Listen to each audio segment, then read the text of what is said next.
Discover the best in local business news with a subscription to the IBJ and Inside Indiana Business. For a limited time, try us out for just $1 a week for 8 weeks. Claim this limited time offer now at ibj.com/trial offer.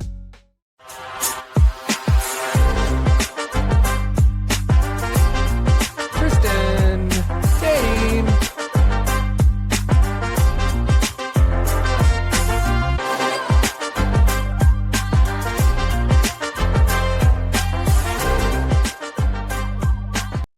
Kristen, let me bring you on the show. Kristen, hello. Hello. I've shared this with you before, but this happened to me again this week, and it is becoming a pattern, and I'm struggling a little bit. I need to walk you through it. Okay. Picture this. I will. I'm at the gym. Okay. Like 5:45 a.m. I'm not fully awake. I'm just on the treadmill, kind of just moving, getting my brain going. Are you with me so far? I am. So like pre-workout has been drank. We're waiting for it to kick in. Yes. Got it. Go ahead. Yeah, you're there. And again, this week, I don't know, an aspiring fitness influencer is getting her lift on off to the side. And it's to watch from afar it's unusual. It's peculiar. It's very strange to watch someone film themselves and fake one personality and then come out of that personality to go. And so I'm like watching like, like, what are you doing? Judgmentally, friend. I mean, I'm being honest. I'm like, what do we do? It's 5:45. You got painted on clothes like you fell into a vat of latex and you're filming yourself. And so I'm like, what is going on? Then I realize I'm in the background of the shot. I knew it. And the worst part of this is I have seen fitness influencers like zoom in on people in the background and like call them out for their behavior. And it's like, you're the one who's filming in public. There's so much wrong with it. And if I may for a moment, and I know sometimes we have young listeners here, I can say this and people can believe me or they cannot believe me. I am not looking in a way of attraction, if you will, or like, I don't have my glasses on. It's 5:45 and I'm just like, what have we done? And that's the look on my face that if the person does punch in on bald man in background, now I'm part of this thing and I didn't do anything wrong. Yeah. My hot take is that you should not be able to film in gyms, like fitness spaces. I don't want to be in the background of your video. This is not your personal like Instagram studio. I'm out. Sheesh. Good morning. And speaking of bad eyes, is that Dan or Don? Dan. Sheesh. Jen, hello. The Rev Renfro. Hola, Tam. Buenos dias, Quincy. And que pasa, Andy? I'm working on my Spanish. Dame's not here. He is on safari. Where is he? Parking cars, I think. Oh, yeah. It's that weekend. This is the weekend. Dame is a car nut, right? Is that what we call him? A car aficionado? Likes the cars? Enthusiast, perhaps? Yeah. And there's a big festival in his town, and he is part of that community and whatever organization. And people bring in their fancy cars, and he helps direct them to a parking lot. And occasionally people try to big time him, and then he pulls out the flashlight that's in his pocket during high noon. Anyway, that's this weekend. So that's why Dame's not here. Yeah, I mean, I don't want to speak for Damien, but probably his favorite weekend of the year, if I had to guess. I would agree. Kristen, how is Margaret? Kicking a lot. I mean, I think she's doing well. I haven't seen her in, I don't know, like a month. What due date again? Is that a public thing? Do you talk about the due date? I don't know what to ask pregnant women, if I'm being honest with you. I don't care. She's due on October 10th. So okay, 6 weeks from today. And you will be taking a couple weeks off from the show. Indeed. I will be taking a couple of weeks off from this show. I'm actually off on September 19th as well. So when I'm not here, that doesn't mean that I had the baby. It's just that I'm in a wedding at 38 weeks pregnant. So, oh my Lord. You know what? I'm not going to follow up with a comment based on the information you just shared. Good morning, Julie. All right, Kristen, this week's show is about home ownership and regret, moving in with someone. What is it? I haven't read it. oh, this episode's about a couple who moved in together with some kind of pre-established personal 521. Go ahead. Finance dynamics that didn't maybe have discussions about those, and now Taylor is wondering if maybe they should have had some discussion about those things. Okay, so just to be very clear, and we need to get out in front of this, despite what I may have made the AI image of the show about today. This is not about you. No, this is not. No, it's not about you. No. Okay, I'm just trying to stay in the clear here. No, this emailer makes it seem like this was a more recent decision, and Tom and I have lived together for a minute now. So, boy, someone's government name just made the show. I know, it's weird. I don't even call him that in real life, but I don't know what else to call him on the show. Your special friend. That feels weird. Okay. Well, far be it for me to say something weird. Fair. I usually just call him my baby daddy, but. Look, again, I'm just gonna keep these lips pursed. Okay. All right. I feel like there was something I wanted to share with you, Chris, but I don't know what it is. So let's just do the show. Okay. All right. Gotta get ready. Someday, maybe by episode 600, I figured out what to do, how to run the show. Andy, she won't be on the show. Her little girl will not be on the internet. I appreciate that. Maybe you could put like a full mask over the child, like a latex mask. Maybe there's latex left over from the gym outfit some of the gym goers wear at my gym. Yeah. Mm-hmm. Or like just like a shopping bag or something. Yeah. I mean, I think about these gym situations. I feel gross because it would appear as I'm watching that I'm like just this old creepy guy. Mm-hmm. I'm just a guy in disbelief. That's what I am. Rick Swink. People, you'll know when people start tagging you in the video. Be like, Pete, isn't this you? I got PTP'd in the locker room while I was drying off the other day, which was very awkward. Sorry for the image, everybody. Sorry. I don't like being recognized. I just out in public when I'm not expecting to see someone I know, even if it's someone I know well. I don't like to run into people unexpectedly. So I can't imagine how your life goes. It's weird. 3, 2, 1. This week on the Pete the Planner Show, we answer your money questions. Here's how the show works. You email us, askpete@petetheplanner.com. That's Ask Pete. I'm going to spell it out for you now. Calm down. Get a pen. Get a paper. ASKPETE @petetheplanner.com. Joining me as always is Kristen Elanius. Hi, Kristen. Hello, Pete. Good to be with you. Damian Dunn is on location. Not this location. No, but he's not here today. All right, big email for the show. It's going to be the entire show this week. Big email. Happy Labor Day weekend to all that celebrate. Does everyone celebrate Labor Day? I think so. I don't know. Okay. Here we go. Dear Pete, I'm a new listener. My best friend has been trying to get me into the show forever, and now I wish I'd started sooner because I recently made a move that I didn't realize could have had such a large financial impact on my life. Time out. All right, already? So yeah, no, listen, we got a referral network here. I love that. Good morning, David. We've got a referral network here at the show where people are like, hey, you should listen to this show. I got an email or text, same thing to an old guy from a friend yesterday that said, actually, I'm going to read it to you.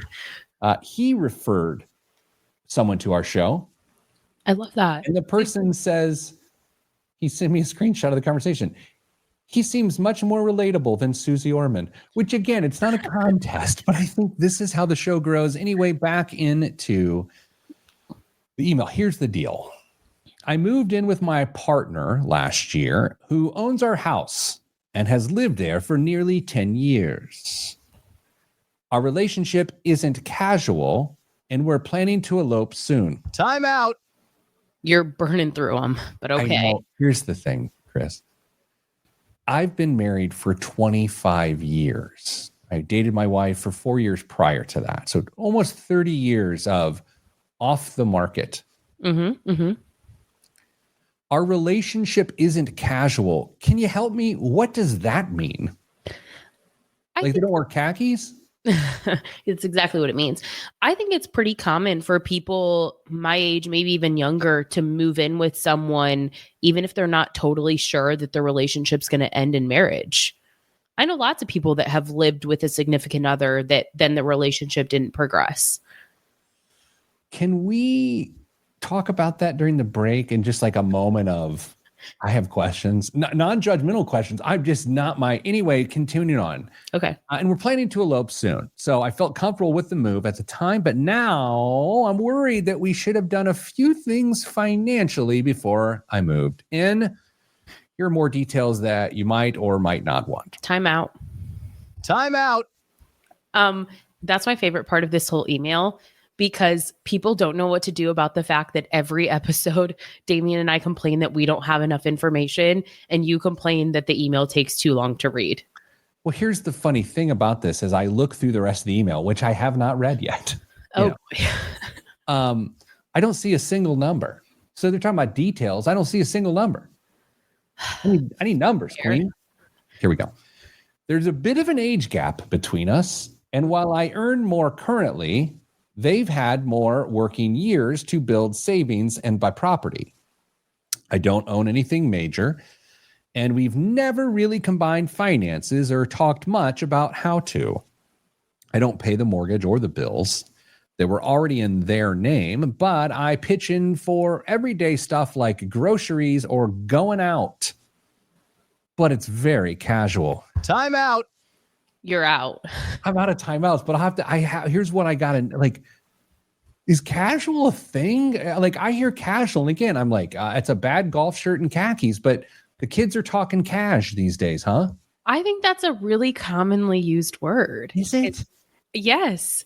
I feel really old, Kristen. Well, you know what they say about the shoe. Honestly, we've just kind of floated along without a system. My question is, how do I make sure I'm being fair while also protecting myself? I know this isn't my house, and I want to be respectful of that, especially since they have kids to think about from a previous relationship. Sounds casual. But I also don't want to end up totally starting from scratch if things were ever to go sideways. I'm not looking to take anything that's not mine. I just want to understand how people usually handle these situations, or what some people call situationships. What should I be thinking about before we take the next step? Thanks for any insight you can give. New listener, old house. Casual friend.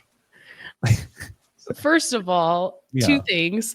Mm-hmm. Way to bury the lead, emailer. We wait till the very end to mention that there are children involved in this situation. And two, I just want to understand how people usually handle these situations. They don't. They don't send proactive emails. They wait until there's dissolution in a relationship, and then they come to financial experts and attorneys and ask us how to fix it. So at least you're being sort of proactive. Yeah, I agree with that. Okay, so there's an awareness, maybe a self-awareness. We labeled the show, or I called the show something of, I just moved in, I think I regret it, or something like that, or I don't know what I called it. I don't necessarily sense regret, but I do sense trepidation here. Agreed. I would agree with that totally. I think it's a question of, should I regret this? And I need an expert to tell me if I've done the wrong thing. Okay, so maybe let's look at this as a spectrum of casual to married. I'm so glad that you've added that to your vocabulary. I'm going to a high school football game tonight where I'll be around a lot of youngs. Mm-hmm. And now I feel like is everything, how are you doing, Mr. Dunt? Casual Tyler? Like, I don't know. That's the new thing. That's not the context. Okay. So anyway, casual to married. Can that be a spectrum? I think it can be. Okay. So, but now we enter cohabitation. Mm-hmm. Y'all, sharing space. Kristen, I got to think, not on that entire spectrum. It doesn't mean you combine finances. Not at all. It doesn't mean that you're building any sort of financial life together. But I think the thing is, in my work as a practitioner, I think people think that it does, or there's this idea that it does. It's like, well, we live together. Like our financial life is serious. And I'm thinking to myself, have we actually done any work when it comes to merging our personal finances, or maybe intentionally not merging them? So can we like use this show? I don't know what you've planned for this show, because, that would require me to open the document, which seems like it would have made me sweat.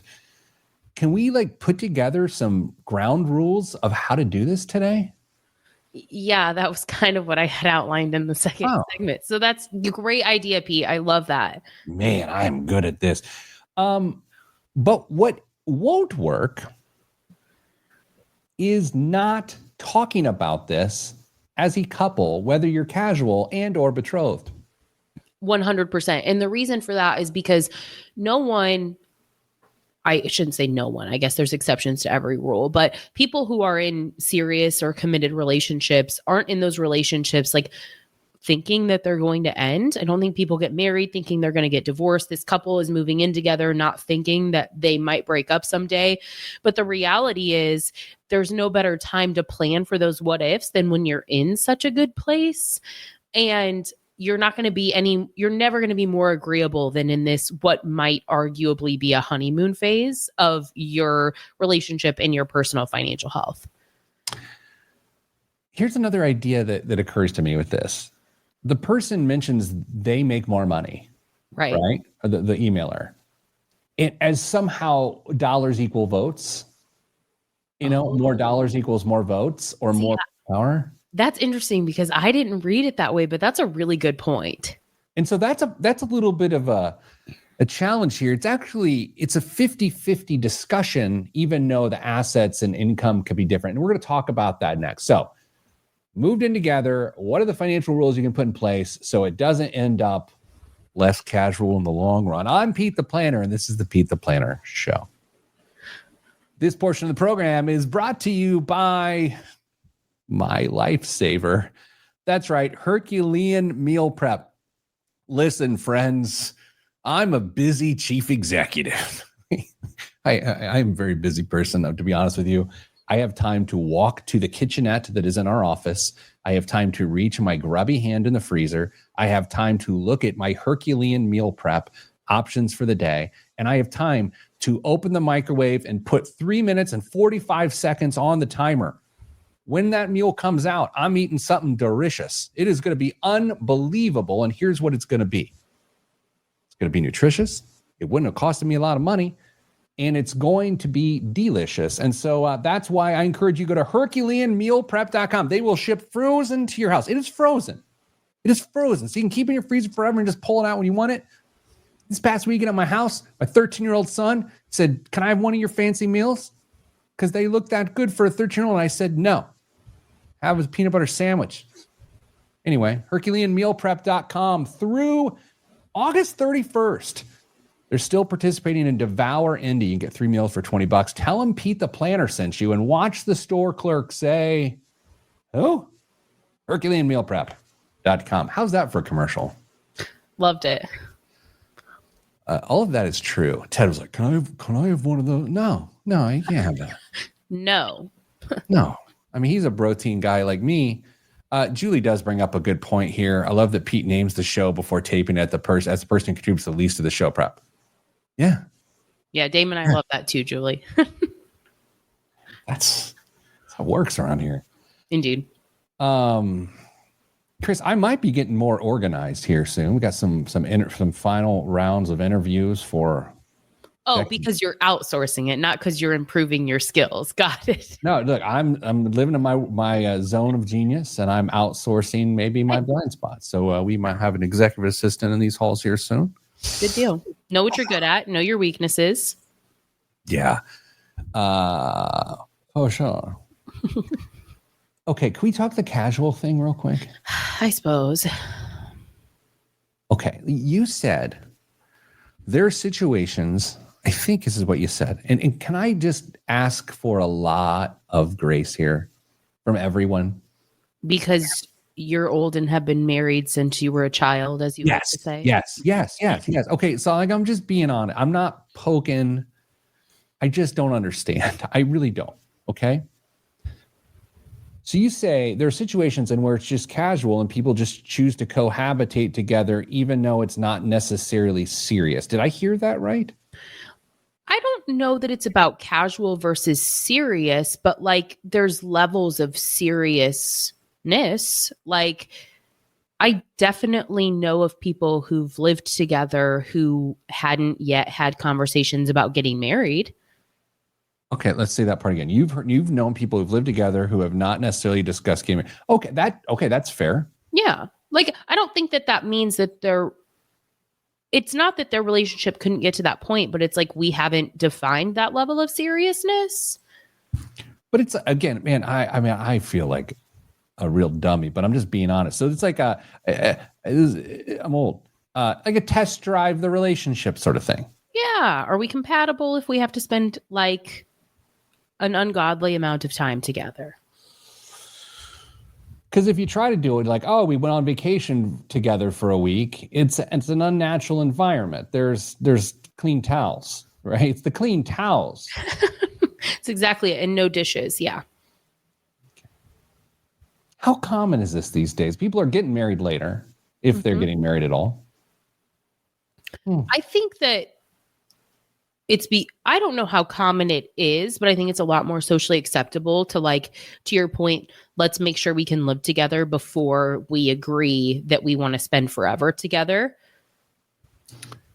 Well, Mrs. Planner is still trying to come to that conclusion with me. But anyway, it's going all right. Let's go. Let's do this. Next segment, someone outlined here what you need to talk about. Oh, this is like the ground rule. Yeah. Huh. Whoever put this together, thank you. Did Dame do this? Yep. Before he left, he thought, you know what? I'm not even going to be there to watch this fall apart, but let me help Kristen. All right. 3, 2, 1. Back on the Pete the Planner show. Some call it Kristen and Co. Kristen Elenius joins me here now. Kristen, we got an email from, go figure, an emailer who just moved in with a partner. And they're trying to figure out the financial aspects of living together, given that the person's lived there for 10 years. It is that other person's house, but the emailer makes more money. Right? Did we land the plane there a bit? Yeah, I think that's exactly it. Did you say there's children involved? Well, the emailer sort of buried the lead and barely told us that children are involved. Yeah. Do the children live at the house? We don't have any I would assume. I mean, I don't know. Okay. So let's chat through some themes and some questions that the emailer can kind of sort through here.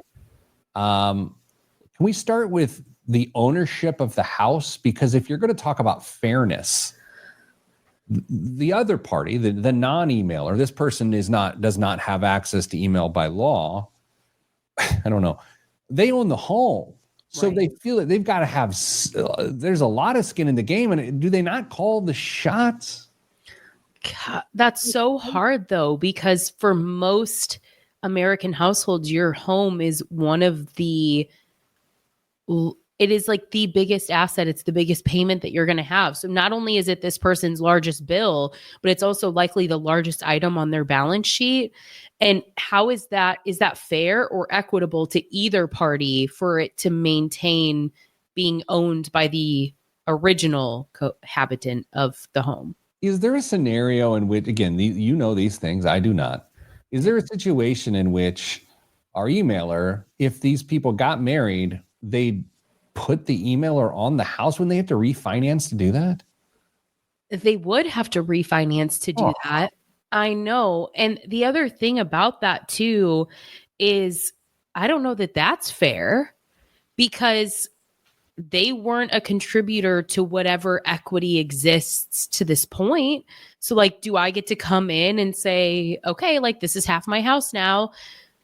Because it's not. And then if you pay rent, then the other person substantially benefits. It's like a doubling of benefit of home ownership, and the other person remains in a position of weakness financially. 100%. They're not building equity. They're not seeing those improvements to their credit history. They are not being behaviorally forced to put that money to the side. So I would assume it would lead to, in my experience, it leads to less than desirable financial behavior where it's like, hey, I have all this discretionary income because I'm not paying the largest expense that most households have. I love that the conversations are really kind of happening in the margins here, because let's say they decide to be together forever and eventually are they considered a common law marriage, but they never actually get marriage. They never get married, like get milk, get marriage. They never get married. How does that change things? Because, in the comments here on our live stream, David's like, once you're married, it's 50-50. Well, if you're never married, is it still 50-50? Well, and not only that, but I think that the blended family dynamic is a challenge. We don't know how many children exist from a previous relationship. We don't know what kind of support exists from the other parties involved with those children. Are grandparents really involved? Is the other parent really involved? Have we done a good job of saving for them? I think one of the biggest questions is what happens if then this couple has kids? Oh. It's really complicated. And that's why people avoid talking about it, is because there are so many opportunities for conflict along the way, because these are really, really loaded conversations. I kind of wish we had not talked about it. My head is spinning. Like, if not us, then who, Pete? Oh boy. All right, well, you see that at a mall kiosk, like a Yes. candle. Yeah, I frequent the mall. Okay, so maybe this is your entire point, which I love to appropriate every single week on this show. But let's remove labels from all of it. Okay, so my wife and I happen to be married by the nature of me calling her my wife. Let's remove the label we have, and let's remove the casualness of these folks in this email. And let's just sort of take those two relationships on this spectrum of something. Mm-hmm. Right? Here's an example. The car my wife drives, which I consider to be my wife's car, is in my name because I'm the one who went to the dealership and bought it, but I don't think it's mine. I don't treat it as mine. My name's on it. We're both insured on it. But like, if we're removing labels of the relationship, isn't that kind of the same thing as this emailer's partner owning the home? Yeah. And I was trying to think through examples or like opportunities to create equity as we go to try and keep things fair. And I was like, well, what if like future assets get titled in the other partner's name? But the reality is nothing is going to be equivalent to, in most cases, a primary residence. A car is a depreciating asset. That's not the same. Aren't we saying on some level, what is being unsaid here is that, are we expecting these people to proceed as though this current relationship will end and they need to be in the best position for that? I mean, on some level, it's kind of what we're saying, is it not? I'm just a practical gal, so kinda. I'm okay with that. Like, on a topic like this, I feel no need to get aligned. Like, I don't even know if I believe my opinion. It's just my perspective. It's barely even an opinion. But is that the modern relationship? Is that if you do start to combine finances, you have to have an off-ramp? Gosh, that sounds so bleak. But yeah. as a practitioner, I want you to have an off ramp, because the worst case scenario is you don't need it. Or the best case scenario is you don't need it. We never have to worry about this conversation again. We're together forever. But then the other reality that comes into play here that we haven't necessarily discussed is like estate planning in a blended family dynamic, because that's really challenging too. People are getting, you said this earlier, collectively we're getting married later and later. Your lives are more established. What does that look like from the perspective through the lens of estate planning, planning for future generations? I think that exit ramp, so to speak, if that's what we want to call it, is kind of non-negotiable. What part of this is a really pithy question. What part of this is chicken or egg? What part of this is, if you build it to separate it, it will separate. If you build it to not separate, it will not separate. Are we not leading the witness a bit? Oh my gosh, your email inbox is on fire. No, I don't check it. There are going to be so many people so mad about that, because I know people have really strong opinions about that. Like, well, I'm not planning for that because that's never going to happen. I totally understand that. But again, and maybe we're a little biased in our work as practitioners, but we literally see it all the time on both sides. Couples who planned for it, which is the exception, and couples who didn't, and then they have to deal with the aftermath. All right, which gets us to the lawyers. It's always back to the lawyers. Sometimes I feel like just in saying that word, like Beetlejuice, an invoice is going to appear in my inbox. But I'll say this. Is this where prenups and cohabitation agreements get involved? Yeah, I think that in this situation, before they elope, and it has to be before you elope if that's the plan, because you can say that you'll do it after the fact. A post-nuptial agreement, I think, is an actual thing. You can say that you'll set something up after the fact, but you won't. Life gets in the way. Your life is busy, the kids, all the things you have to worry about, you won't do it. This has to be done before you elope. If you're listening to the show on the radio, you want to subscribe to the podcast because you get to hear what we talk about during the breaks. And Kristen, during the break, you got to help me understand eloping too. Old man understanding relationships. That's what it is this week on the show. Coming up after the break, Kristen and I will tell you what we think good looks like in this situation. All that's next on the Pete the Planner Show. I'm Pete the Planner. So this is the fun of the show. I didn't read the outline too much, and I just looked down and saw the line, what good looks like, and then just blended it into the outro, and I feel good about that. Great. Kristen, can I ask eloping questions? I am only elope adjacent, but I can try. I can't elope. There's a really bad dad joke. That was really bad. Okay.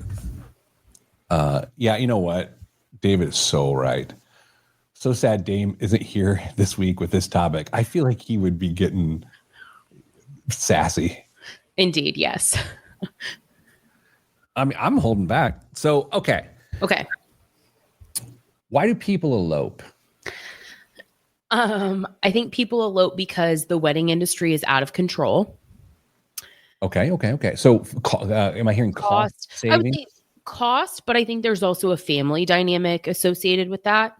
Like, there's a reason why my special person and I will not ever have a big wedding. And I'm just not interested in the argument, the family dynamic, who you have to invite, who you don't, the like familial politics of it, so to speak. And I think a lot of people feel that way. Just to be clear, I'm not skeptical of eloping at all. I just want to understand the thinking. So that makes a lot of sense. Like, avoid the whole wedding planning thing that dominates months and months of your life. Right. Including the money. And families are complicated. Right. And big events can add to the complication. Here's a good one. Eric says in the comments here, I eloped. Would it be we eloped? I don't know. Poor Eric. I'm sorry, Eric. Eric, I mean, come on, man. Get your pronoun. We got married on the rooftop of the courthouse in Seattle. Hope you had umbrellas. With the view of the Puget Sound. We let immediate family know, and some came. Yeah, I mean, that sounds great. Do you think, again, with this idea that people, hello, Jason, with people getting married later, that's where eloping makes more sense now. I mean, because if you're like Mrs. Planner and I I almost said her government name. Mrs. Planner and I got married when we were 22. Mhm. Not a lot of eloping at 22 for recent college grads, I don't believe. Yeah, I don't think so either. I definitely think it's a little bit later. And to your point, I also find I think this is anecdotally true. I'm trying to think through people I know, is like when you're more like your relationship is already more like a marriage. Like my sister eloped, they lived together, they've lived together for years. They were engaged for like almost 2 years or something dumb before they eloped. Like, and they hadn't planned anything. So they just went and eloped so that they didn't have to worry about it. I think that's more common, is like the wedding is just a day to us. We're already living a life that feels very married. So like, why not just like go to the courthouse? I do like this kind of do what works for you idea here. Indeed. Because for a very long time, and I was arguably on the back end of that, there was just a way to do it. You do it, this is what you do. It has worked for me, but that doesn't mean works for everybody. But I think in many respects, I won't even go with the traditions. I'll say more of just like normal's not normal anymore, right? It's there is no normal. You do whatever works. Mm-hmm. I'm kind of surprised another person in our audience eloped. Okay, everyone who's eloped. All two of you. Yeah, a lot of eloped. I don't like the word.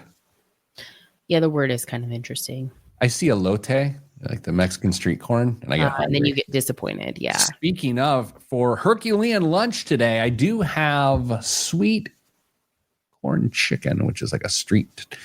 Anyway, Eric's part of the elope crew. Tom's part of wonder if Eric and Tom eloped. Like I said, whatever works. That's not your Tom, right? Because that'd be weird if he said my wife and I. Yeah. Surprise. Surprise. On a very special Pete the Planner show. God, I do not have the mental strength for that right now. What? Like a wild show where we surprised you with Tom and his wife. Like that would be No. It's really dark. That's fair. What? Okay. What? So, let's just do this. Okay. 3, 2, 1. Back on the Pete the Planner show, talking how people Kristen, let me see if I get this straight. Person emails. Okay. They're moving in with their person and they're not married. The person they moved in with has kids. The person they moved in with has owned the home for 10 years, but the person who's moving in makes more money, and it's just messy. It's just messy. And so we've kind of talked through some rules, some standards, some ideas. Now let's tell them exactly what to do. Seems kind of aggressive for our show. Well, no one wants to listen to a radio show or a podcast where people are like, well, it really depends. Don't we regularly do that? You do. Okay. Oh, I'm just kidding. Kind of. All right. So, Ouch. I'm kidding. That's inside baseball. Here we go. That's why talk radio and podcasts get such hot takes, is because no one is willing to say it depends when literally every time it depends. Yeah. Okay. Let's set up success for these folks, Kristen. Okay. You are a practitioner Indeed. of wellness monies. What's the first thing they do? They schedule the appointment to start the prenup process as a base layer of accountability. We're putting this on the calendar. We're doing the research. That doesn't mean you have to get a prenup. You just need to fully understand the benefits or the pros and cons of having a prenup before you elope. You set the appointment now for the accountability. Okay. Can I blow that out a little bit and sort of talk through it? Maybe. Okay. What's wrong? I'm afraid you're going to tell me that I'm wrong. And well, first of all, I would never tell you you're wrong. I might tell you I disagree with you, but I don't think I do. I just want to kind of talk about what this means. All right.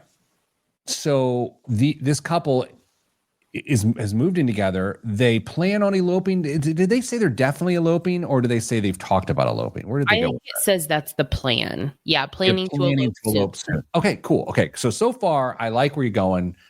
But we're also saying we're not going to spend a lot of money on a wedding because we're eloping, but we're going to spend a few $100s on an attorney at the very least to make sure that we have a feasible financial path, right? That's what you're saying. That's exactly what I'm saying.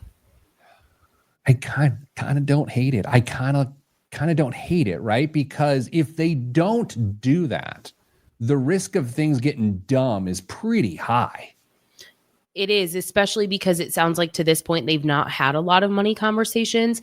And even if this meeting with the attorney kind of forces your hand to have a lot of those conversations, maybe you ultimately come to the decision that the prenup isn't the thing that you need. Maybe you can accomplish your joint goals with, specific titling for assets or some other contractual agreement for specific accounts or a co-parenting relationship that you have set up.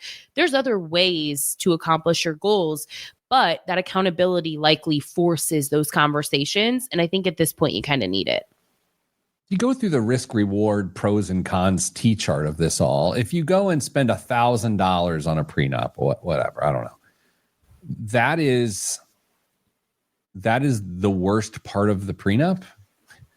And if you don't get the prenup, you save $1,000, but then a lot can get messy super quick. And so I don't hit people with no-brainers. It's not my vibe, but I'll say it seems rather simple. I think it does too. I know there's going to be people who disagree, but that's what I would suggest. You have add partner to the title of the home. Is it that easy? Don't you have to refinance if you add someone to the title? So we don't know what the ownership is in this home. Maybe this person owns the home outright. What if the ex-spouse is on the title of the home? There's so many variables that could be true here. It's probably not as easy as just like fixing the title, so to speak. But you also need to understand what your titling options are, what equity you may or may not be subject to. Maybe there's a payout agreement of like, hey, the partner who's moving in contributes X percent. And if this relationship is dissolved, they get X percent back out in the form of equity. Like, I certainly think there could be some fancy legal contracts that could be drawn up that are independent of the titling of the home. Which brings us to, if the situation gets more complicated with an additional human derived from their DNA. What if they have a kid? What do we do? Yeah, I think that's where I think they need to have that conversation now. Whether planning for children is in their future or not, they need to talk about what if they would have children, because we don't know what amount of savings has or hasn't been done for the other two children. Maybe their other parent, their biological parent, has saved really aggressively for like college or something. Okay, how does that make it fair for the children that they might have together? Maybe the inverse is true.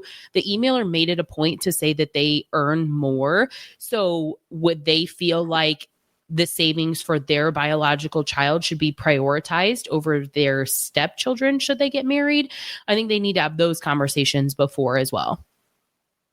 Maybe a loaded question, maybe not. When did this get so complicated? Because I got to be honest, 30 years ago, this didn't feel like a thing.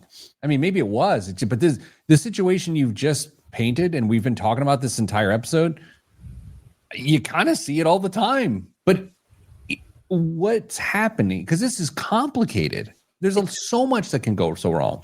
It's very complicated, and I don't necessarily think that it's more complicated now than it has been historically. I just think that we have a greater level of awareness of how things can and can't go awry. I also, in this situation in particular, someone having bought a home 10 years ago at what arguably was maybe the rock bottom of real estate prices has had a totally different type of exposure to asset accumulation than the emailer has. So I think it's like the timing of different phases of personal finance is probably part of this as well. I know you and I are in the personal financial advice business, but this is where, like, this entire topic is where personal finance advice can get real stupid. It can get like real gaslighty. It can be like, it's not that hard. It's like, no, I mean, actually, I'm pretty sure it's very hard. This is crazy hard. And that's why it requires incredibly uncomfortable conversations. It requires a spend on formality around legal documents. It involves a blended family discussion, potentially even with the ex-spouse of the person who owns the home, because there's going to be some co-parenting. There's another thing you mentioned here in our pre-meeting for the show, which goes on for hours, just on and on and on. A family financial vision statement. What is that? Well, I think just establishing a baseline of like, what are our non-negotiables for us as a couple, for the children that we're likely raising together, and our like long-term financial goals is like, let's just make sure we're on the same page first before we start to overly complicate these things, because we might actually find that we're not that compatible when we start really digging into our personal finances. And I think maybe that's where some of the trepidation from this emailer is coming into play, is like, if I open this can of worms, am I going to regret it? It makes me feel like financial therapy and financial counseling as an industry should be going through a boom movement based on how frequent situations like this are. But Kristen, what I also know, and why this conversation today has been interesting, is because I don't think people pay close enough attention to how difficult this really is. And so they're asleep at the wheel and it just gets worse. That's exactly it. It's a back burner item until it's forced to the front burner. And then it's really a challenge to deal with. Let's take a breath. Everyone calm down. We're going to take a break. And coming up after that break, we've got the biggest waste of money of the week and the news right here on the Pete the Planner show. Yeah, I mean, complicated stuff. It's really complicated. You know where I've actually seen this play out with people my age, and here's where it gets to. I'm thinking, no names. You think when the kids get older, you know, somehow the kids in the same house going to different schools, like because one's still partially funded from a different relationship. They end up at different schools, and they might even be the same age. Right. And, yeah. Well, and I think that's where that like vision statement that we kind of mentioned is so important, because what if the children from the previous relationship are set up to have some of those things? What are we capable of doing in this relationship for any potential future kids? And how might that look inequitable for children living under the same roof? Yeah. I mean, to get even more specific about that, let's say the children from the reverse relationship, the person who's no longer involved in that household has the means to provide this massive, amazing college education, and the children derived from the current household has a lesser experience, yet all those kids live together. Like, that's non-marginal. Like, that's a thing. Yeah. Thank God for Parent Plus loans, you know? Just took an ugly turn. But for real, that's where I can't imagine that's not an insignificant part of the Parent Plus loan borrowing equation, is trying to establish some level of what feels like fairness or equity in blended families when it comes to college savings. I'm not tooting our own horn, because this is not exactly what we do at Your Money Line, although your team talks to people about this stuff. But this is why financial counseling and therapy is a booming industry if people take them up on it. 100%. It's because no one taught us how to do this, and now societally we're playing catch up. Great. What's happening here? In the event I don't know what's happening. In the event my earlier comment was too harsh, I don't know what it was. I'm here intentionally, but I don't appreciate being in someone's monetized videos when I'm out in the world eating lunch, for example. I don't know what that means. Did I just put it on the screen? Jen, it's all good. Nothing's too harsh on this show. Jen doesn't want to be in influencers' videos, and I think that's fair, Jen. That. Yeah. Sorry. Oh, the open. Yeah, I'm with you. Jason says he was only half listening. Same. Oh, sorry, Chris.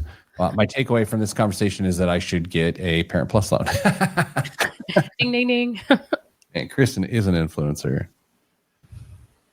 I had this college. Did I talk about the college kid last week that came and did a podcast with me? I feel like I talked about it briefly. I think I did. The kid that was like, how I get CEOs to sit down in conversations with me. Did I talk to you about this guy? I don't think on the show you've mentioned this. Oh, okay. Well, I just did. Anyway, yeah, nice young man from a local university came and started a podcast and interviewing CEOs and stuff. And it's really interesting. It's sort of the current version of ambition of like, hey, I'm a high school or a college senior. Let's go talk to people, and just under the guise of a podcast. I don't mean that negatively, and people will say yes. And it's really interesting. He came in last week and chatted with them, and I was like, man, this kid might go somewhere. How much time did you give him? I gave him an hour. Generous. Well, I mean, hey, you barely give all of us an hour. Oh, come on. We're going to get going here. Sorry, Jeremiah. I would also say whatever version of that existed when I was in college, or at least the first couple years of my career, I totally asked other people for their time in that regard. So you kind of like, yeah, got to give it back. You got to give it back, because I was totally like, can I pick your brain over coffee? There's a new restaurant called Starbucks that we could meet at. New? It was in 2000. Hey. How old were you? 6. Okay. Are you ready do you have the news ready? I mean, if I didn't, I don't know what you'd do. I don't know. I could figure it out. Shout out to Dame. He actually did prep the news. I just read it. Sure. And Dame, thanks for doing the outline this week. In 3, 2, 1. This week's biggest waste of money of the week, right here on the Pete the Planner Show, is the Aroma 360, the Monet flowers. Picture preserved roses tucked into a sleek round diffuser that lasts up to 5 years while scenting your space. The Monet marries romantic design with cold air fragrance delivery, capable of filling up to 500 square feet with clean, chemical-free aroma via proprietary ProPod oils. Running wirelessly on battery-powered, arrives in luxe black or white packaging with metallic detailing. Kristen. Yes. This is a Glade plugin. This is a poopery. What is the list price? There is no chance that something that can give off scent for 5 years is chemical free. Dead possum. Ugh. No, not even that. Yeah, it would decompose. Okay. I actually at one point knew how much these cost because I've seen these before, but I don't remember. Let's go $300. Oh, I'm sorry. $299.95. You're so full of it. That's exactly what it costs. And Kristen, what's in the news that you lose? What's in the news this week? I think that's worse than some of my really bad guesses. What you missed badly. What's in the news this week? Well, seniors are likely to outlive their retirement savings in 41 states. According to a new analysis, Americans fear outliving their money as much as any other potential retirement setback, including failing health. Another recent survey from Allianz Life suggests we fear running out of money more than death itself. Here's what the analysis found. On average, the American retiree can expect about $762,000 in income from Social Security and other benefits. The typical retiree can expect living expenses of about $877,000 in retirement, leaving the average American with a shortfall of about $115,000. But I have a guessing game for you. Did you see this article? It came out this morning. No, I was in the gym getting a pump. Good, and being tagged in an influencer's video. Yes. So there are 10 states where seniors are actually likely to outlive their savings. Do you want to try and guess any of the 10? Yes. Okay. What you got? 10 states in which someone can outlive their savings. Okay, this is tricky. I'm going to go Missouri. No. Okay. Montana. No, you're in actually the wrong headspace. This is exactly why I thought this article was so interesting. Okay, give me 2 more guesses. Okay. North Carolina. No. Oh boy, the last one here. I told you. New York. There it is. Okay, I thought it's the complete opposite of what I thought. It's the complete opposite of what I thought. That's why I found the article so interesting.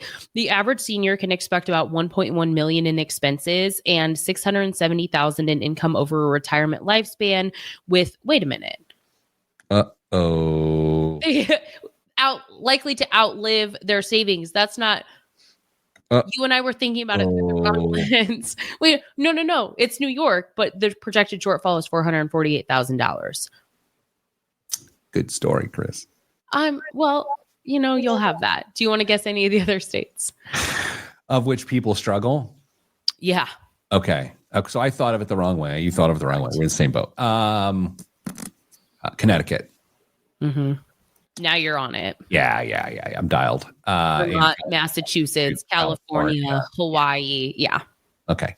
So no surprise there. Yeah. Okay. You're going to ask me what else is in the news? Kristen, what else is in the news? If it feels like you're seeing gambling ads every 10 seconds during sports, you're wrong, but you're not that far off. A recent study from the University of Bristol shows it was actually every 13 seconds during this year's Stanley Cup Finals. The most frequent messaging was found on visual displays like rinkside boards, with commercials contributing less of the frequency. Researchers analyzed this year's 6 Cup Finals matches and 7 NBA Finals games and found that viewers were subjected to 6,282 instances of gambling-related marketing across 13 games.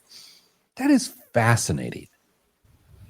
How do you so much? How do you react? I mean, if this is a dumb question, which is what I'm known for, how do you react when you encounter gambling advertisement on some programming or content that you're trying to consume, and it gets itself involved? How do you deal with that? Candidly? Yeah. You go ahead and put a parlay in? No, not me. Oh, okay. But the thing that I think is whoever the celebrity that's endorsed it is a sellout. Okay. Well, look, I kind of agree with that take. Mine, I'm numb to it now. It doesn't really. I'm numb to, well, it doesn't move me to action is maybe the thing. So let's say there's a bourbon commercial on TV and they pour a glass of bourbon and you see it filling up and I go, boy, I bet that tastes good. Buffalo Trace. Sure. You see a DraftKings pop up and like, you could win a blah, blah, blah. At no point does my brain start to want to release dopamine by going, oh, I could be me. See, I think you're in the minority, though. I think that's why the advertisements are so frequent. I think it's because they work. Isn't my stock pick up like a lot of money? You think I should go out in the main space here of our colleagues and say, all right, who sports gambles? I don't think anyone would admit it to me. No one would admit that to you, no. Yeah, every once in a while it'll slip out from someone. I mean, what am I going to do other than just judge them for the rest of their lives? What else is in the news? ETFs officially outnumber individual stocks in the U.S. Bloomberg reports that there are about 4,300 ETFs on the market compared to 4,200 stocks, with a record 640 ETFs having launched this year, roughly 4 a day, with June alone seeing 108 new debuts. Yeah. So Here's a dumb thing I think I remember. When I was first in the financial business, and I think this could be completely wrong. I feel like there were 17,000 mutual funds in the early 2000s. I feel like that was the number. Okay. What did you just say just launched so far this year? 640 ETFs launched this year, 4 a day. Wow. In general, it's a diversified investment that's going to spread out risk in theory, but now they're so specialized, they kind of use leverage to increase risk as opposed to diversifying risk. Like that's the twist of this. Just because it's a pool of equities or assets doesn't mean it's not hyper leveraged, you know? Yeah, that's exactly. The rest of the Bloomberg article goes on to say, but with single stock, leveraged, and even social sentiment ETFs crowding the field, experts warn investors they still need to do their homework. I feel like I saw a story last week that Robinhood is going to start doing basically sports betting. Like it's going to do college football like predictions on there that in trends that people can bet on. I'm like, well, that seems bad. We haven't talked about them in a minute. And I wish that were still true because that's not good news. Now, the second that actual gambling gets equated and confused and conflated, just everything, any word I can come up with there, with investing, that becomes a problem because there is a portion of the population that are undereducated on investments that go, that's just gambling. Well, it's not actually gambling. It's very different from gambling. And just because you might gamble and then call investing gambling, well, unfortunately, you're wrong. And that is a problem. And with the financial companies start trying to confuse the two issues, then everyone loses. And that is the concern there. Man, this entire episode, I've shown my age. What an uplifting end to this week's episode. Oh, boy. Well, here's the thing, y'all. You get a 3-day weekend to think about it. We'll be back next week. September starts a new era here on the Pete the Planner Show. I'm not sure it does. Anyway, Dane might be back. Kristen will possibly be here, and so will I. Sending you good vibes. Good vibes are all that's in the budget. I'm Pete the Planner. This was the show. September. Do you remember? All right. I got things to do. Indeed. Shooting a new video series today. You want to hear about it? I don't know if I'm supposed to talk about it, but might as well. Yeah, sure. I would get in trouble. Sometimes I get a talking to when I walk out of here. We're calling it AI versus the money guy. We're getting scenarios. AI is going to give an answer. I'm going to give an answer, and then we're going to figure out who's the better answer. Oh, very interesting. Who's the judge? Me. Oh. But I will say this. Feels fair. We also want people to comment on who they think gave the better answer. Okay. And I'm going to try to be honest to say, okay, they got me on that one. Or, no, I think they're wrong and this is why. So we'll see what happens. Okay. Oh, boy. Okay. Well, that's just the thing. Hey, everybody. Good luck with your lives and stay getting money.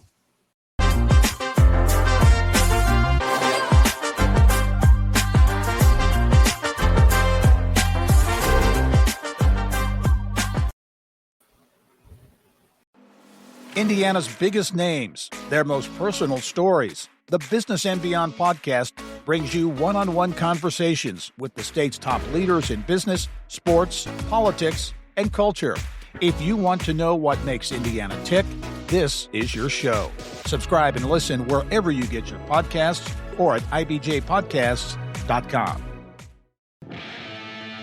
The IBJ Media Podcast Network is the soundtrack of a growing state. Indiana is on the move, and you can hear it happening on the IBJ Media Podcast Network. We bring you the voices at the center of our economy, our courts, our companies, and our communities. Subscribe now and be part of the conversation that's building Indiana's future.